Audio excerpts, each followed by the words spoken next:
We gaan verder met Mahinder Yogi, want we gaan praten over het district Saramaka. Want dit district biedt veel potenties als het gaat om de agrarische sector. Daarom is het onvermijdelijk om deze sector in ontwikkeling te brengen. Dit is ook de mening van de districtscommissaris van Saramaka. Ze heeft dat gezegd op 2 oktober toen de regering daar op bezoek was. Laten we even luisteren wat deze Bansi te zeggen had over de ontwikkeling van deze sector.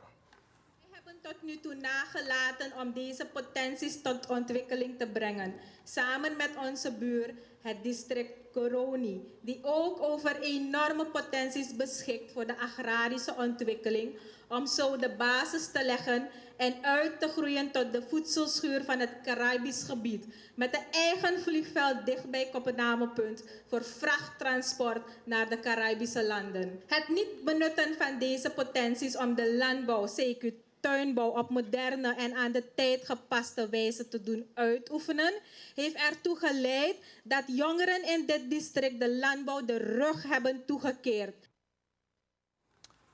Ja, duidelijke taal. Ook vicepresident Ronnie Brunswijk is van mening dat de boeren daar zo, de tuinbouwers, ondersteund moeten worden. En hij had vanuit zijn zijde een duidelijke vraag aan de regering. En volgens AVP, no aan keus no de. A keus sa a regering moest miki na voor ondersteunde boeren drapen. Want vicepresident ama sabitak a potentie sa a district abi bigi. Laten we ook gaan luisteren wat VP Brunswijk te zeggen had. Agrariërs, de boeren, die planten, dat ik pleit voor hun, dat de regering voor ze regelen hun gronden. Dat de regering op een andere manier kapitaal voor hun beschikbaar stellen, waar ze kunnen lenen om hun werk beter te doen. Maar vooral wat betreft afzetmogelijkheden.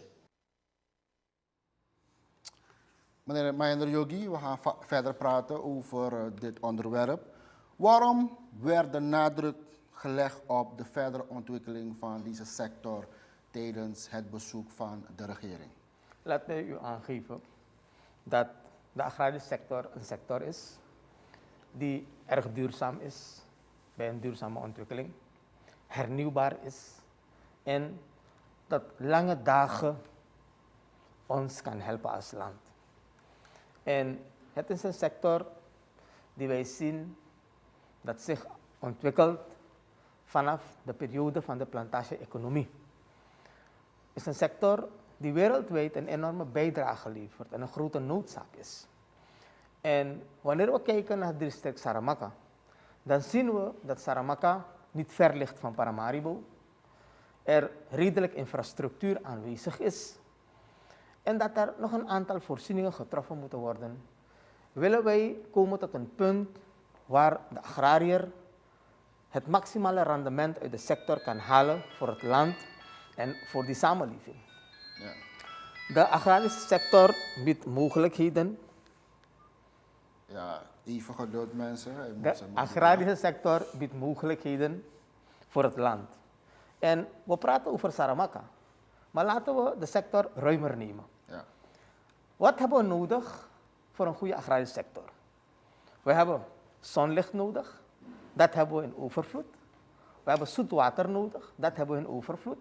We hebben vruchtbaar landbouwgrond nodig, dat hebben we in overvloed. We hebben mensen nodig die bereid zijn om in die sector te werken, dat hebben we ook. We hebben kapitaal nodig om te investeren in die sector, dat is een groot probleem. En ik ben blij dat de vicepresident van het land daarvan melding maakt op zijn bezoek naar Saramaka. En we hebben nodig afzetmarkt. Ja. Nu zien wij dat de regering plannen maakt, zich voorbereidt en we luisteren naar de president. En de president zegt, we willen de vliegveld van Nikeri maken tot een internationale vliegveld, waar we vanuit Nikeri kunnen vliegen in de regio met cargovliegtuigen en onze producten kunnen afzetten. Ja. Dat is de wens van de president. Wanneer de vicepresident en de president in het land, die leiding geven aan het bestuur in het land, die mening zijn toegedaan, dat inderdaad de agrarische sector een bijdrage kan leveren, dan wil ik wel zien wat dat in de afkomende 5 jaar zal worden. Ja. En belangrijk is voor mij, u hoort mij vaker pleiten over het agrarisch kredietfonds. Ja. Toch? En het agrarisch kredietfonds zal moeten komen. Toch? Het AKF zal moeten komen. We hebben geen andere keus. Toch? De mensen. U kunt even rustig uw mobiel uitschakelen. U bent zeer belangrijk, man, meneer Yogi. Ja. Ja. Want vroeger maand en ballen mij belly. Ja. Ja, u kunt verder gaan. Dus de sector heeft potentie. De Ja. sector moet ontwikkeld worden.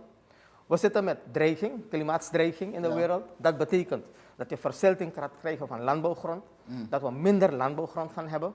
Maar de wereld neemt toe in aantal mensen. Ja. Dat betekent, er is een voorspelling van de VN. Wat de wereldbevolking zal zijn na 10 jaar, na 20 jaar, na 30 jaar. Ja. Mensen moeten eten. Ja. En ik denk dat wij als land een roadmap moeten maken Ja. voor de toekomst van de agrarische sector in Suriname. Ik praat niet alleen over Saramaka, overal. Ja. Er zijn genoeg mogelijkheden. En als we dat hebben gedaan, dan moeten we prioriteiten gaan stellen. Ja. En dit moeten we doen de komende 5 jaar en dat daarna en dat daarna. We Ja, hebben maar binnen korte tijd. binnen korte tijd moet je die agrariër goedkoop kapitaal geven, dat die man kan investeren. Wat is goedkoop kapitaal? Het Agrarisch Kredietfonds is in het leven geroepen in 2007. Minister Raghubar Singh was minister tijdens de regering Venetiaan. En toen mocht men tegen 6,7% geld gaan lenen om deel te nemen aan agrarische activiteiten. Nou, Oké. ik vind dat we dat weer in het leven moeten roepen. En breng die 6,7 naar 5%. Je moet ondersteunen. Je moet als land offers brengen, wil je iets bereiken. Om iets te winnen, moet je iets inzetten. En dat is wat we moeten. Dus één, goedkoop kapitaal. Het tweede dat we moeten inbrengen is, zet je mensen op LVV en op buitenlandse zaken in om die afzetmarkten voor ons te gaan lokaliseren. Want als je produceert, moet je verkopen. Nou, als ik weet wat ik kan afzetten, waar ik kan afzetten, hoeveel ik kan afzetten, dan weet ik ook wat ik moet produceren, in welke hoeveelheid, in welke kwaliteit ik moet produceren. En dan breng die technologie. Breng die technologie in die sector. De tijd van houwer en chap is al voorbij. Ja. Toch? Dan weet ik dat ik bijvoorbeeld met moderne grondbewerking, met moderne irrigatiesystemen, met bijvoorbeeld kassenteelt, kan weten van luister, ik heb 50 of 100 of 150 of 500 hectare nodig, of 1000 hectare nodig, om zo'n volume aan productie eruit te halen, welke ik op weekbasis kan distribueren naar land A, B, C en D. Ja. Dan ontstaat en ontwikkelt die ondernemerschap zich. Ja. Dan ben je bezig te werken aan een stukje diversificatie van die economie. Ja, maar als u een schatting maakt, hoeveel kunnen we maandelijks verdienen aan deze sector? Luistert u. Wanneer een klein land als Nederland bij een goede aanwending van haar tuinbouw- en landbouwsector 97 miljard euro heeft kunnen realiseren afgelopen jaar, dan moeten wij als land met technologie die 97 niet te halen, ook nog minimaal 1 miljard halen. En dan ga je zeggen hoe.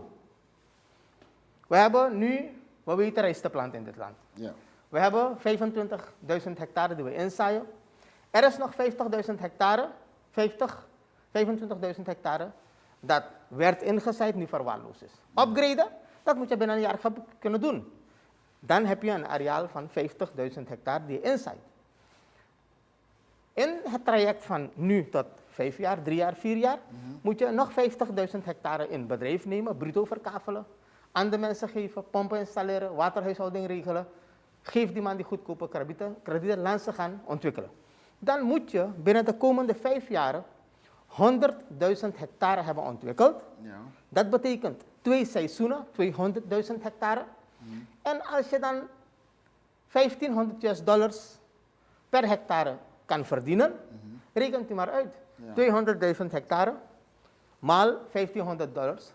Je zit in de orde van 350, 400 miljoen. Ja. Dat is alleen die rijstsector. Je hebt nog visserij die je kan ontwikkelen.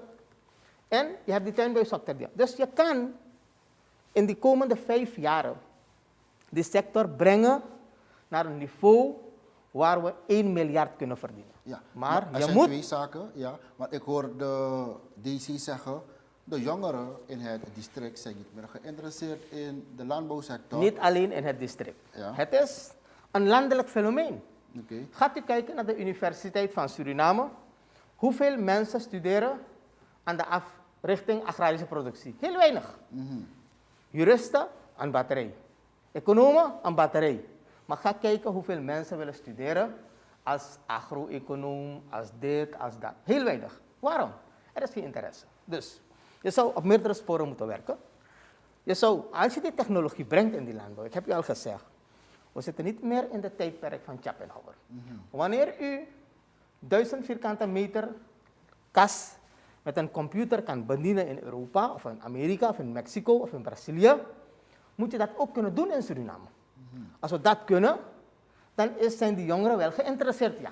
Ja, maar dan moet er geïnvesteerd worden. En Daarover praat ik. Waar gaat de regering kapitaal vinden om die investeringen te plegen? De president geeft 3 scenario's aan. Ja, De president zegt dat hij bezig is met de Wereldbank, oké. met IMF en met andere banken om te gaan kijken hoe we onze schuldpositie kunnen herschikken en rangschikken. De president zegt dat hij bezig is te werken aan het binnenbrengen van fresh money met gevestigde instituten. En de president zegt hij is bezig met personen die zich gebundeld hebben en heel veel kapitaal hebben om te kijken hoe wij een deel van dat kapitaal kunnen kanaliseren naar Suriname met een periode waar we in 2007 of later gaan betalen. Als dat voornemen van de regering lukt, betekent dus dat we geld hebben. Als het lukt om al het geld van Newmont, van Cambior, de zaken bij Staatsolie in orde te maken, betekent dus dat we geld kunnen binnenkrijgen die we kunnen inzetten om projecten te ontwikkelen. En ik heb geloof in de woorden van de president. Klopt. Dus in de woorden van de president zie ik wel dat de zon gaat schijnen. Nou, je moet visie hebben om je missie uit te voeren. En de sector is een duurzame sector. Dus stop geld erin, er zijn mogelijkheden. Maar er zijn ook particulieren die willen helpen in het buitenland. Ja. Vanwege COVID is het zo dus dat heel veel kapitaal stil ligt. Het ligt aan de inventiviteit van die regering om inderdaad te gaan zoeken naar die mogelijkheden. Maar dan moet die investeringswet herzien worden en De geëvalueerd worden. investeringswet moet komen, dat is een voorwaarde. Maar voor het ontwikkelen van een moderne tuinbouwsector in Suriname hoef je die wet nog niet te hebben. En als die wet ook moet komen, Ja. het parlement is daar, laat de regering komen met haar voorstel en we behandelen dat. En dan heeft de regering een wet. De regering is inderdaad bezig een nieuwe investuur op te zetten met een andere naam, Ja. Foreign Direct Investment, enzovoorts, enzovoorts. Dus ze zijn op meerdere sporen bezig. Maar deze sector moet ontwikkeld worden. Een andere spoor waar je moet gaan is namelijk wat we vroeger hebben gehad in dit land. Op de lagere scholen. 1 lesuur per klas per week, Ja. landbouwonderwijs. Al is het spelenderwijs. Ja. Leg een tomaat op tafel en vraag aan dat kind, wat is dit? Ja. Weet je hoe het geplant wordt? Klopt. Zo, leg een komkommer op tafel en pranuan toe tapajari, met dem chinchi. Maak een kleine kastje van 5 bij 5 meter. Laat dat kind heel vroeg in contact komen met die technologie. Ja, dus nono de eigenlijk hoe op alasamba. Hoe We op hebben- agrong, hoe op desma, saumakeri, Organisatie. organisatie. Organisatie, de wil, maar zeker nogmaals, 2 dingen die belangrijk zijn en ontberen, is geld, goedkoop kapitaal en die afzet. Dat moet goed geregeld worden. De president Bouterse, die vandaag jarig is, ex-president, ik moet hem feliciteren natuurlijk. Toch? En nu kan hij rustig in zijn hangmat gaan liggen en nadenken. Toch? Hoe wij de kansen hebben gemist in dit land. Dat we de kansen niet meer missen in Suriname. Maar dat we kansen aangrijpen. Zeker onze olieontdekkingen, die bieden ons mogelijkheden. Maar dat we dat gebruiken om ontwikkeling te brengen. Dat we dat gebruiken om toekomst te creëren voor de komende generaties. Om zekerheid te bieden aan de mensen. En dat wij als land ons op den duur moeten profileren als het land van de agrarische ontwikkeling en sector. Oké. In een regio disi, in een Caribisch gebied disi, je tak over yangsani, je tak over voedsel, dan moet men denken aan Suriname. Suriname. Zo ver moeten we zijn. Tot slot, meneer Yogi. Agrarisch potentieel voor het district voor Peekmoto Bigi. Una man pral alasan in Saramaka voor exporteer, alhoewel kan wel. Maar zo 3 belangrijke producten Saramaka oma liever op grote schaal die grondtapu. Nu, alle groenten dat op de markt is, daarvan is 42% afkomstig uit het district Saramaka. Op dit moment. Op dit moment. Bigi Woyo. Bigi Woyo, ook de Kimpje Woyo en ook de export. Ja. Wanica is voor een groot deel verkaveld en omgezet in woningbouw. Paramaribo, Kwata en zo heeft ook plaats gemaakt voor woningbouw. Komoine is een beetje landbouw, meer een beetje visserij. Toch? Saramaka is het district waar we in een heel vroeg stadium hebben geïnvesteerd in de agrarische sector, hebben geïnvesteerd in wegen, hebben geïnvesteerd in pompgemalen, irrigatie, drainage. Die dingen moeten aangepakt worden. In elk geval, er moet een roadmap komen voor de ontwikkeling van die agrarische sector en daarin moet Saramaka, maar ook de andere districten meegenomen worden.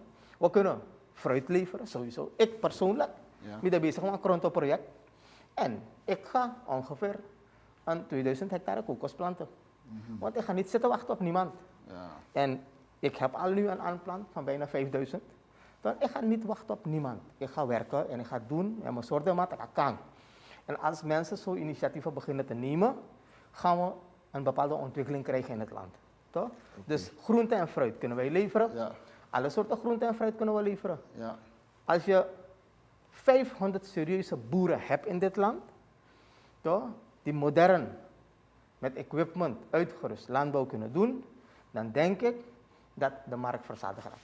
Meneer Yogi, het was heel duidelijk. U heeft het gehoord van meneer Yogi, er moet een roadmap gemaakt worden om deze sector te ontwikkelen. In dit kader heeft de voorzitter van de CARICOM, Mia Motley, enkele maanden terug aangegeven dat de CARICOM ongeveer 5 miljard US$ aan voedsel importeert uit VS. En ze wil werken met andere CARICOM-landen zoals Suriname, Guyana, om dit bedrag terug te brengen. Dus wat mooi bigi kans Jagi Sranang en ook Tugi aan district Saramaka. Meneer Yogi, ik bedank u voor uw tijd, want ik wiki vroeg fukang gi aboskopolis door naar aan volk en we blijven het volgen en we hopen dat Yusa de Asteen Giding agrariërs naar in Akonredisi en isa tang sek regering voor de man kan haar een belangrijke sector disi. Wij gaan ons best sowieso blijven doen. De sector is een heel belangrijke sector en inderdaad ligt Faitaki, Barbados ligt vlak daar. Daar zie je de mogelijkheden. Dus wanneer Temet Taki dat ook kan realiseren 1 miljard per jaar, dan praat ik niet zomaar. Het is geen gebakken lucht die ik presenteer hier. Abong,